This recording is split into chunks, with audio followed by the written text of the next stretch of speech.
Allahumma sholli ala nabiyil hashimi Muhammadi wa ala alihi wa sallim taslima. Ila hadrati sultanil awliya wa qudwatil asfiya qutbir rabbani wal ghausis somadani As-Sayyid Maulana Syekh Muhyiddin Muhammad Abdul Ghaus Saifullahil Maslul Al-Qutub radhiyallahu an wa qaddasa sirah al-Fatihah. A'udzu billahi minasyaitonir rajim. Bismillahirrahmanirrahim. Alhamdulillahirabbil alamin arrahmanir rahim maliki yaumiddin. Iyyaka na'budu wa iyyaka nasta'in. Ihdinas siratal mustaqim. Siratal ladzina an'amta 'alaihim ghairil maghdubi 'alaihim waladdallin. Amin. Yang mulia, yang terpelajar, Ayahanda Profesor Dr. Insinyur Kiai Haji Raden Edi Sunaryo Rekso Susilo selaku Wakil Kapten Mursyid dari wilayah Bogor.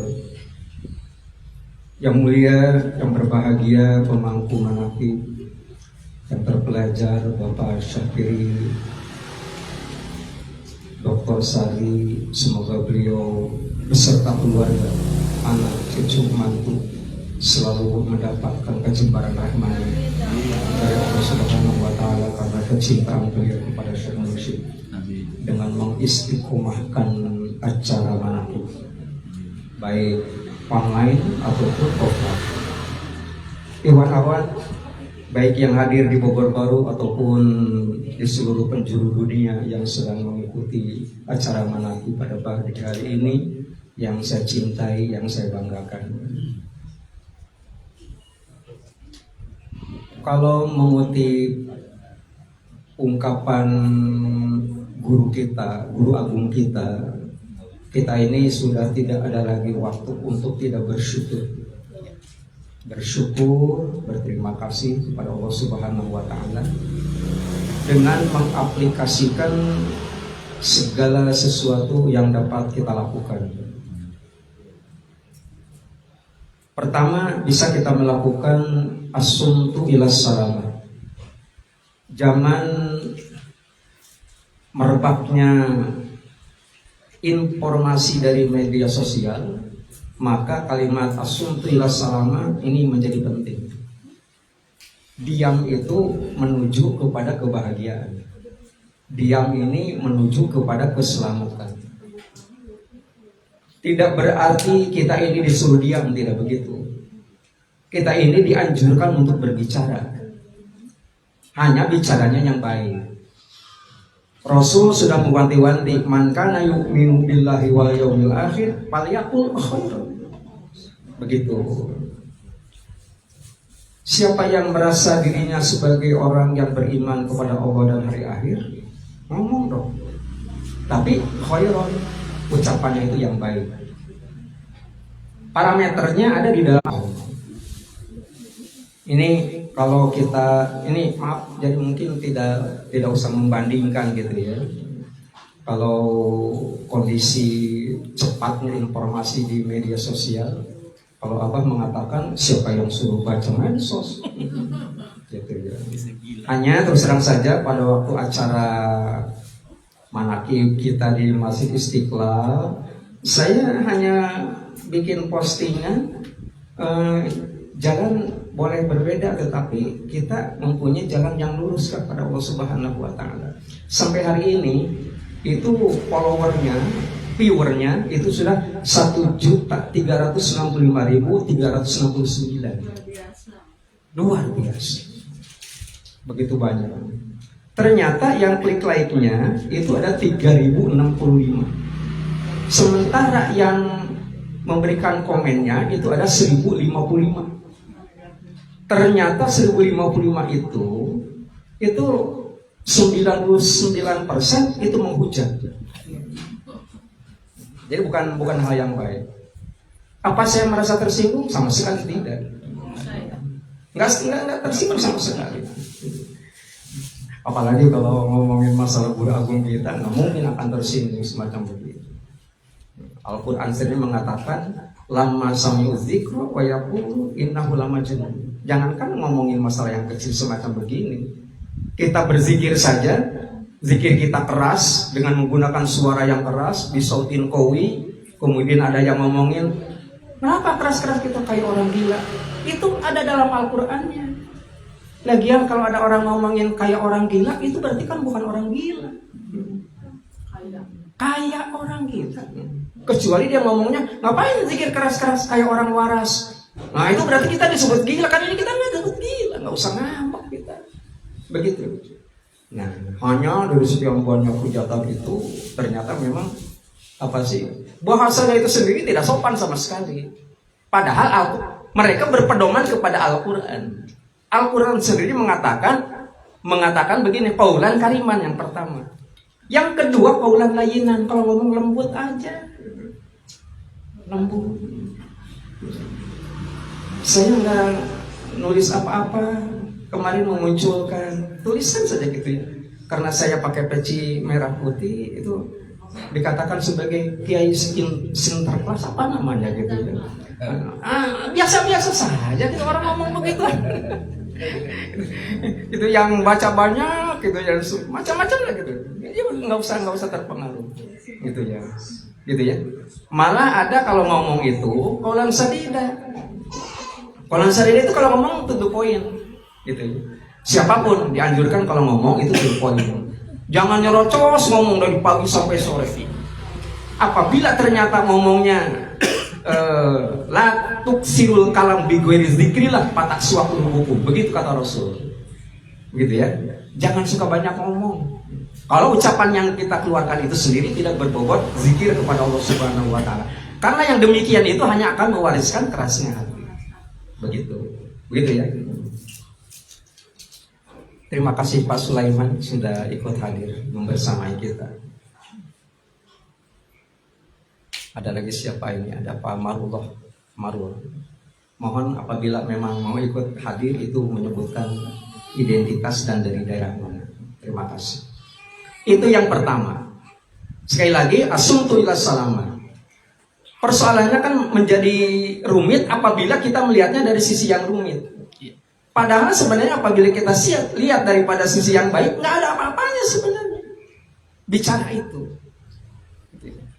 Lagian maaf-maafnya, pertama sekali nanti yang akan merasa kesal di akhirat itu sendiri adalah adanya pada waktu hari perhitungan. Kemarin kan waktu di Istiqlal dikatakan sebagai Yaumul Hisab, hari perhitungan. Dikatakan hari perhitungan itu sendiri sebenarnya kita ini sedang diuji sebenarnya. Mau dihitung kita ini. Sayangnya di antara kita ini memang kan kita tidak jauh, tidak level dengan seorang mursyid, lebih sekali. Apa itu kan mengatakan sesuatu itu yang bakal terjadi tahun depan juga sudah diomongin sekarang, diantisipasi sekarang. Nih ada Pak Safiri mana? Beliau sebagai seorang ekonom, beliau sebagai ahli ekonomi tingkat dunia, bank dunia beliau. Dengar nih, ini akhir tahun 2025 itu bakal terjadi krisis. Gitu ya. Beliau tadi mengatakan yang paling kena resiko krisisnya adalah orang bukan di Indonesia tapi di Amerika Serikat. Tapi bagaimana sikap Abah sebagai seorang mursyid? Telah memproteksi, membekali kita sebagai seorang murid, sebagai murid beliau. Di 1681 itu maklumatnya. Itu nggak sembarangan. Orang pengen, oh ini proyek nih, kalau Abah yang mengatakan pasti laku semua. Nah, kita akan panen gede, kita hargakan sekian. Abah mengeluarkan. Itu kan bukan ribet, bukan begitu. Di dalam Al-Quran ada kalimat bercerita tentang tongkat itu dalam 3 ayat. Nggak sembarangan Abah. Mengeluarkan apa? Untuk keselamatan kita. Itu apa contohnya? Ada di dalam Al-Quran bercerita tentang tongkat. Kalau tongkat itu kan kaitannya dengan kisah Nabi Musa alaihi salam. Gitu. Nabi Musa kan hidup di Mesir. Gitu. Tiba-tiba timbul keraguan-raguan. Gimana kalau kita lewat ke jalur itu, kemudian di tengah perjalanan ini laut ini menyatu kembali, kita tenggelam semua. Di situ di ujung ayat itu sendiri Allah mengatakan nggak usah dikhawatirkan. Itu artinya pelajaran bagi sebenarnya semacam begitu, gitu ya. Ada lagi apa sih masih cerita tentang tongkat gitu ya. Ayat 60 daripada surat Al-Baqarah. Nabi Musa kan didaulat oleh umatnya untuk apa sih mendatangkan air ya. Karena pada waktu itu memang umatnya sedang memerlukan.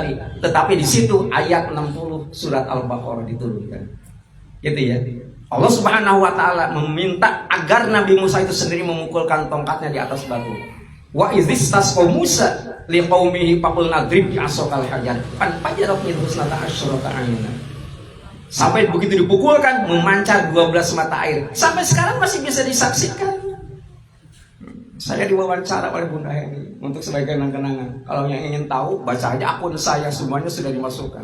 Gampang. Andai kata, saya ngomong andai kata disuruh milih mau ngambil syariat atau ngambil tarekat. Orang itu banyak yang mengatakan ambil syariat. Al-Quran ngomongnya ambil tarekat. Nggak percaya, buka surat Al-Jin ayatnya ke-16. Gitu. La askoina, ujung-ujungnya begitu gitu ya. Kemudian kalimatnya begini, gimana?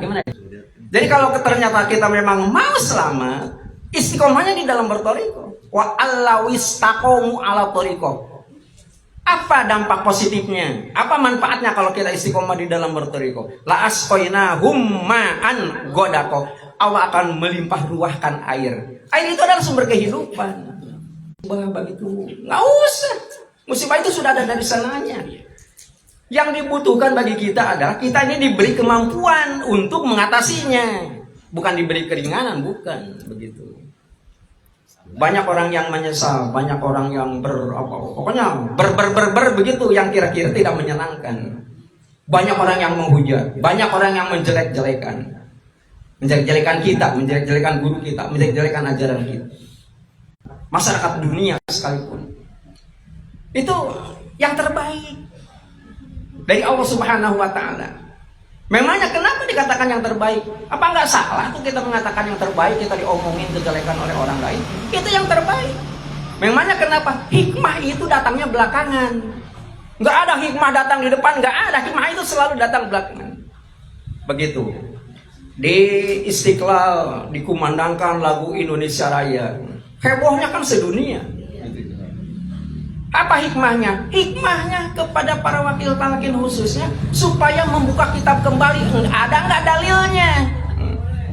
Itu kan intinya mah gitu. Jangan ngomong melulu nyalahin. Ada nggak dalilnya? Masa mungkin apa sebagai mursyid langsung memimpin lagu apa menyuruh menyanyikan lagu Indonesia Raya kalau nggak dalil? Yang saya katakan tadi gitu, sampai yang menghujatnya sampai berapa ya? Sampai di atas 1000 orang gitu. Tapi pada tahun 22 ada seorang Habib ulang tahun menyanyikan lagu Indonesia Raya di Istiqlal, nggak ada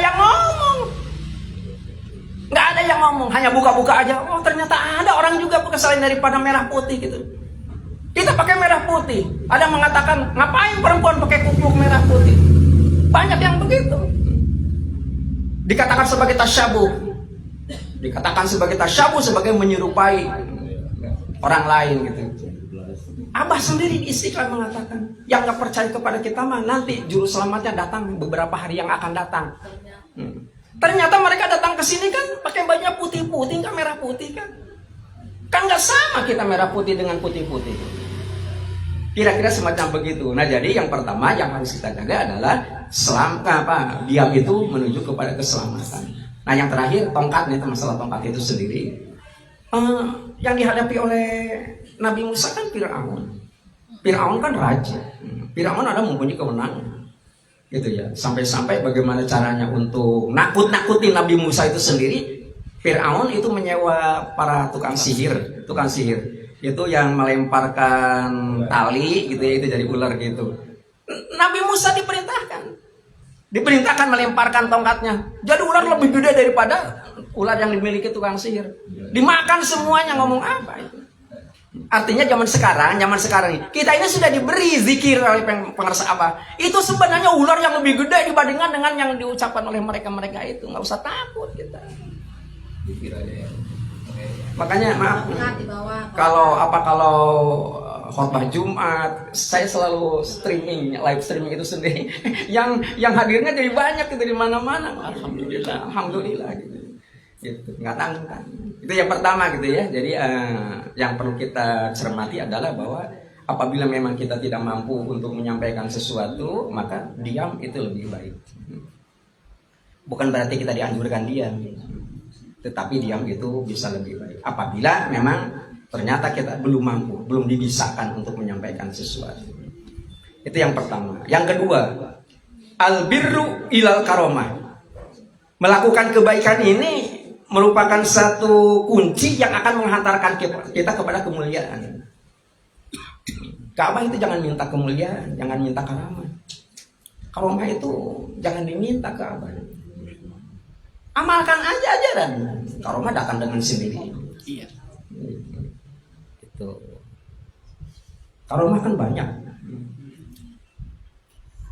Termasuk ini karomah ya.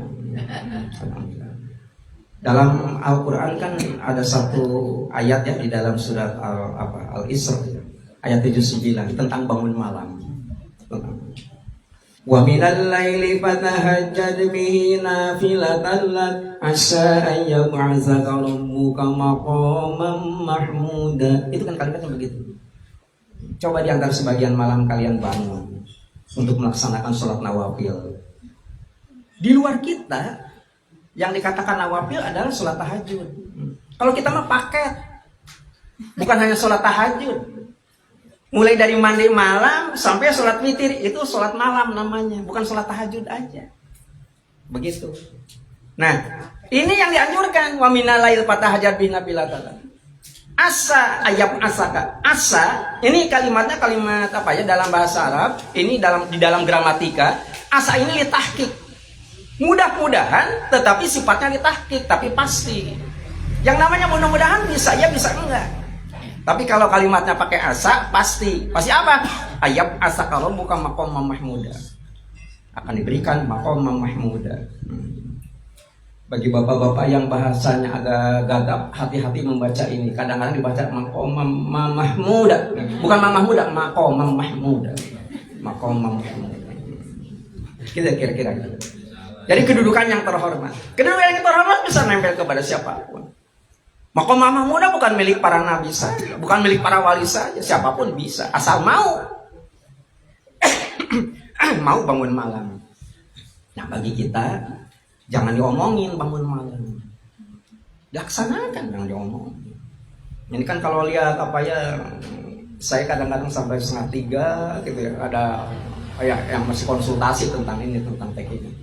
Gitu ya, itu apa sih banyak hal-hal yang terkait dengan masalah itu. Begitu baca itu, saatnya sholat tahajud, nggak usah diomongin begitu, sholat aja sih.